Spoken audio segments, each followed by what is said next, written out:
They say power can twist a man's soul. But what happens when power, grief, and madness collide? In the heart of the Roman Empire, at the peak of its glory, there lived an emperor who ruled with fire in his veins and ashes in his heart. His name was Nero, and his love story is one of the most disturbing tales ever buried in the ruins of history. This is the story of a boy, yes, a boy, who was taken, silenced, broken, and dressed in gold to become the ghost of a dead woman. Before getting into this forgotten story of madness and suffering, if you like to know the hidden truths of history, hit the like button and subscribe for more truthful content like this. And tell us in the comment box about your thoughts and where you from. Being part of us. When Nero became emperor, he was just 16, a boy crowned by blood, born into destiny. The people of Rome celebrated him. He was charming, young, poetic. A new dawn for an old empire. But behind the theater of perfection, something darker waited. Nero was not just ambitious, he was hollow. A man seeking to fill a void with art, with violence, with control. And soon, he would find the thing he loved most, a woman who would reshape his soul forever.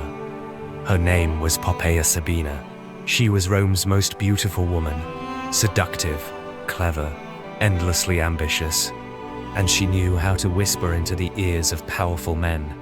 Nero was captivated from the moment he saw her. There was only one problem: she was already married. But emperors don't beg, they take. Nero divorced his wife. Then, when his own mother disapproved of the union, he had her murdered. Poppaea became his queen, and Nero's obsession only deepened. He saw her not just as a wife, but as a divine being, his muse, his mirror, his possession. But the gods, it seemed, had other plans. One night, some say in rage, others say by accident, Nero struck Poppaea while she was pregnant. The blow was fatal. She died. So did their unborn child. And in that single moment, the last thread of Nero's sanity unraveled. He fell into grief like a man falling into a black sea. He held public funerals that lasted days, had her embalmed and buried in white marble. He ordered incense burned across the empire. And yet, it wasn't enough. Her face haunted him in dreams. Her voice echoed in palace halls. He began to believe that maybe death wasn't the end. Maybe, just maybe, he could bring her back. And that is when Nero saw him. A boy, young, fragile, barely a teenager. His name was Sporus.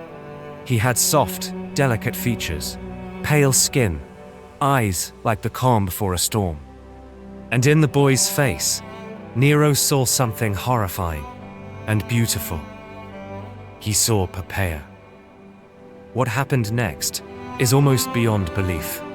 But it is true. History confirms it. This boy, Sporus, was taken from his home, from his life, and brought to the palace. There, under imperial order, he was castrated. His childhood stolen, his manhood stripped away in a moment of surgical cruelty. It wasn't medicine. It wasn't love. It was grief, twisted into madness.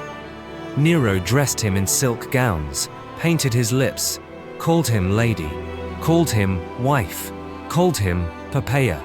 And then, in front of Roman nobility, under the eyes of gods and men, the emperor married him. It was a real wedding, with rings, with vows, with ceremonial blessings. Nero wore purple, Sporus wore a veil.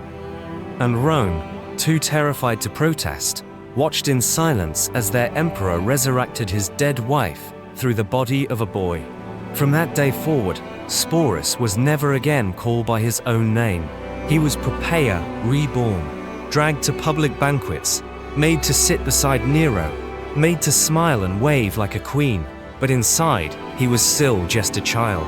No words were ever recorded from his mouth. No poems, no letters, no protests. Just silence. The silence of someone whose voice was stolen by an empire. And yet, he lived. He endured. Even as Nero's madness spiraled further, Rome began to rot from within. Plots were whispered in alleyways. The Senate turned against him. Generals declared him unfit. Nero lost the loyalty of his armies, and without soldiers, an emperor is nothing more than a man in a costume. In the final days of his rule, Nero fled with a handful of followers, and one of them was Sporus. Still dressed in his bridal robes, still trapped in a fantasy he never chose. As Nero's world crumbled around him, he wept. He begged for pity. When the moment came, and the Senate declared him a public enemy, he tried to take his own life, but couldn't even do that. He had to beg a servant to drive the dagger home. And with Nero's final breath, Rome exhaled. But the tragedy did end there, because Sporus, now alone, was passed from one powerful man to another, treated not as a human being, but as a souvenir from a fallen emperor. He was mocked, displayed, abused. A boy turned widow who had never been allowed to simply exist.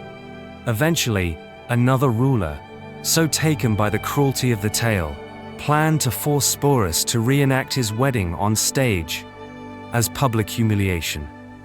Faced with this final degradation, Sporus made a choice. He took his own life. He died before he was 20. A boy who had no voice, no choice, and no peace. Today, Nero is remembered as a tyrant, a madman who burned Rome while playing his fiddle. But the story of Sporus reveals something even more chilling, because this wasn't just political madness. It wasn't just violence or tyranny. It was grief without limits, power without boundaries, and love twisted into control. Sporus was never a queen, never an empress, never a bride. He was a boy, used like a mirror to reflect someone else's obsession. And in that mirror, we see the true cost of unchecked power, the kind that rewrites reality, breaks lives, and calls it love.